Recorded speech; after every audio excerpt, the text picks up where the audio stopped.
Hello, everyone, and welcome back to Oxford Essential 4000 Words. I'm Emma. And I'm Frank. Hi, Emma. Feels like this week just flew by. How have you been? Hi, Frank. I'm doing great, thank you. I was just thinking the same thing. It feels like we were just here. But I'm excited to get started. I always look forward to our sessions. Me too. It's the highlight of my week. So, what's on the menu for today? What glorious new words are we gifting to our amazing listeners? An excellent question. Today, we will study Group 2. We have a really interesting mix. We'll be covering gracious, last, proportion, steam, private, analyze, original, high, domestic, and bend. Wow, that is a mixed bag. We've got a greeting, some very common words like last, and then some more academic ones like analyze and proportion. This should be fun. Where are we starting? Let's begin with a lovely word, gracious.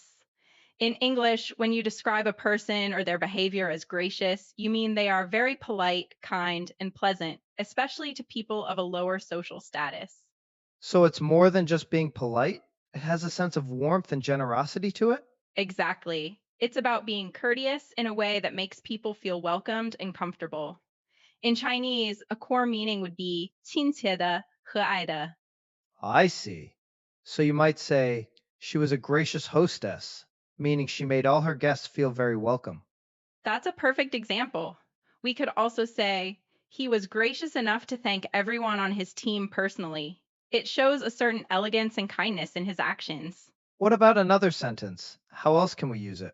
We can also use it to describe a way of living. For instance, they lived a gracious lifestyle in a beautiful country home. This suggests elegance and comfort. Got it. A very positive word to start with. Let's move on. What's next? Next up is a word I'm sure everyone knows, but it has multiple meanings last. It can be an adjective, an adverb, or a verb. As an adjective, it means coming after all others in time or order. Like, this is the last cookie in the jar. A moment of sadness for me, always. Haha, for me too. But as a verb, last means to continue for a particular period of time. In Chinese, this usage is about 持续维持. Ah, that's a key distinction. So I could ask, how long will the movie last? Or say, the battery on my phone doesn't last very long. Precisely. Let's make a few more sentences. As the final one, you could say, I saw him last week. But as a verb, the good weather didn't last. It's interesting how one simple word has such different jobs in a sentence. It's one of those words you think you know, but the verb form is really useful to focus on. Okay, what follows last? The next word is proportion. A proportion is a part or share of a whole. The Chinese equivalent is 部分,比例. So, like a slice of a pie? I ate a large proportion of the pie, which, let's be honest, I would. Exactly. We often use it with adjectives like large, small, or significant. For example, a large proportion of the city's budget is spent on education. Can we use it to talk about comparing things, like a ratio? Yes, that's another great use. You can talk about the proportion of one thing to another. For example, the proportion of men to women in the nursing profession is changing. That makes sense. It's a bit more formal than just saying part or piece. I like it.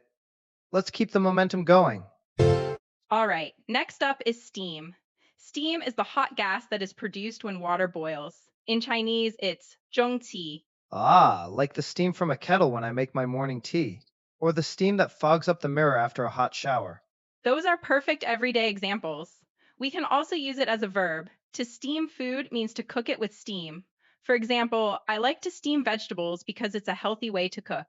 Right, and there's also the phrase to let off steam, which means to release strong emotions like anger by doing something active. An excellent point, Frank. You could say, after a stressful week at work, he went for a long run to let off steam. So, steam rose from the hot springs for the noun, and he needed to let off steam for the idiom. A very versatile word. Ready for the next one? Our next word is private. This word means for the use of a single person or group, not for the general public. A simple Chinese translation is 私人的,私有的. Like a private jet or a private conversation? Something that's not open to everyone. Exactly. So you could say, this is private property, no trespassing. Or she had a private meeting with her boss. What about the opposite? The antonym would be public, right? That's correct. A public park is for everyone, but a private garden is just for the owner. It also relates to information. For example, you should keep your password private. A very important piece of advice in today's world. Okay, let's go from private to public examination with our next word. Haha, a very clever transition, Frank. Our next word is indeed analyze. To analyze something means to examine it in detail in order to understand it. In Chinese, that's 分析.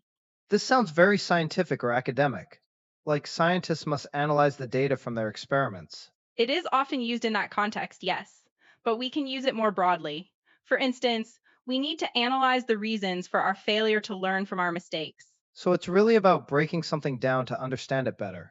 I could even say, I need to analyze my spending habits to save more money. That's a perfect practical use of the word. It's all about detailed examination. Now, let's talk about our next word, original. Original. Does that mean the first one, the one that everything else is copied from? That's the most common meaning, yes. The first or earliest form of something. In Chinese, you could say 最初的,原始的. For example, the original painting is in a museum in Paris, but you can buy a copy. And you can also use it to mean new and creative, right? Like, she had a very original idea for the project. Exactly.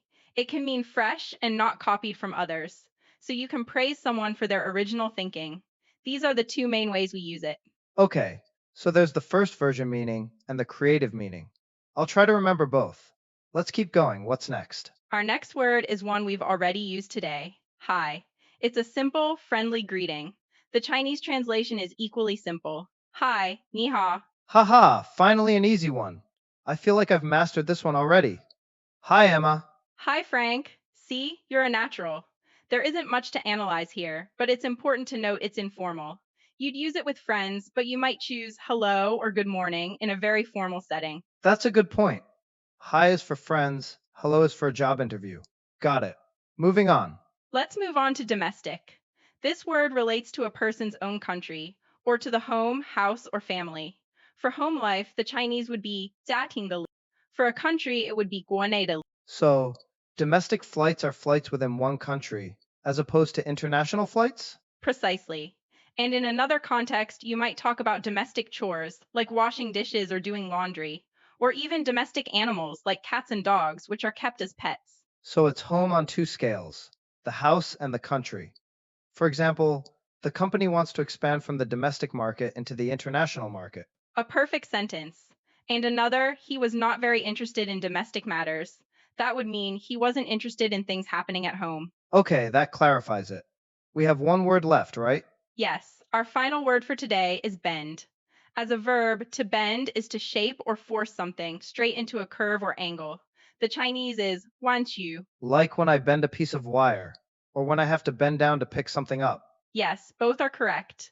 It can also mean to move the top part of your body downwards and forwards. For example, he bent down to tie his shoelace.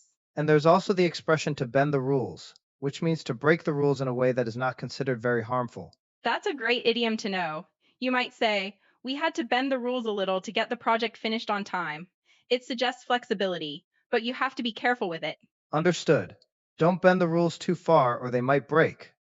A great list of words today. I agree. Now, let's try to use them all together. We are going to have a short conversation. Let's imagine we are colleagues discussing a new project report. Sounds good. I'll start. Go ahead. Hi, Emma. Do you have a moment to talk about the project analysis? Of course, Frank. I just finished reading your report. My original concerns are mostly gone now. That's a relief. I had to analyze a huge proportion of the data again. The first draft just wasn't good enough to last. I appreciate that. I noticed you included some private sales figures. Was that approved? Yes, our boss was gracious enough to give me special permission. I had to bend the rules slightly, but it was for the domestic market overview. I see. That makes sense. This final version is much better. I'm going to go get some tea to celebrate. The kettle is just letting off some steam. Great idea. This report was a lot of work. This is the last big task for the week, I think. It is. Excellent job, Frank. Wow, we did it. We managed to fit them all in. I thought gracious and steam would be tricky, but it felt quite natural. It did. The dialogue shows how these words can pop up in a normal, everyday work conversation. Absolutely. And now, it's time for our listeners to put their skills to the test. It's the translation challenge. I'm going to give you a sentence in Chinese, and you, our listeners, try to translate it into English. I'll give you 5 seconds. Are you ready, Emma? I'm ready to cheer them on. Let's do it. Okay, here is the first sentence. 为了分析最初的整体动力设计，我们不得不稍微变通一下规则。A great sentence. You have 5 seconds, everyone. 5, 4, 3, 2, 1. What are some possible answers, Frank? Okay, a good direct translation would be, in order to analyze the original steam-powered design, we had to bend the rules a little. That's perfect. It uses analyze, original, steam, and bend very clearly. Another option could be we had to bend the rules slightly to analyze the original design that used steam power. Ooh, I like that one too. It phrases it a little differently but keeps the same core meaning. Nicely done, listeners. Ready for round 2? Let's go. Here it is. 一位和蔼可亲的女士告诉我，这家私人诊所的大部分国内业务将持续到明年年底。That's a long one. You can do it, everyone. 5, 4, 3, 2, 1. Time's up. All right. So for that one, you could say, a gracious lady told me that a large proportion of this private clinic's domestic business will last until the end of next year. That's a fantastic answer. It hits all the keywords: gracious, proportion, private, domestic, and last. You could also say, I was informed by a gracious woman that the majority proportion of this private clinic's domestic operations is expected to last through the end of next year. A bit more formal, perhaps. Excellent alternative. It shows there's more than one way to be correct. Okay, time for our final challenge. Are you ready? Ready. Here is the last sentence. Just one word to focus on here. Hi, 你能弯腰捡一下那张原始收据吗? Ugh. A tricky one with its word order. Take your 5 seconds. 5, 4, 3, 2, 1. Okay, the most natural way to say this in English would be, Hi, can you bend down and pick up that original receipt? Exactly. In English, we usually specify the direction down with bend in this context. You could also simply say, Hi, could you bend over and get the original receipt? Bend over works just as well. That was a great session. We covered a lot, from simple greetings like hi to more complex ideas like proportion and analyze. We certainly did. And you all did a wonderful job on the translation challenges. The goal is to see these words not just as a list, but as tools you can use in real conversations. Exactly. Don't be afraid to bend the rules of your own sentences and experiment. That's how you learn. Well, I think that's all the time we have for today. It is. Thank you all for joining us on Oxford Essential 4000 Words. It was a pleasure as always. It certainly was. Until next time, goodbye, everyone. Bye.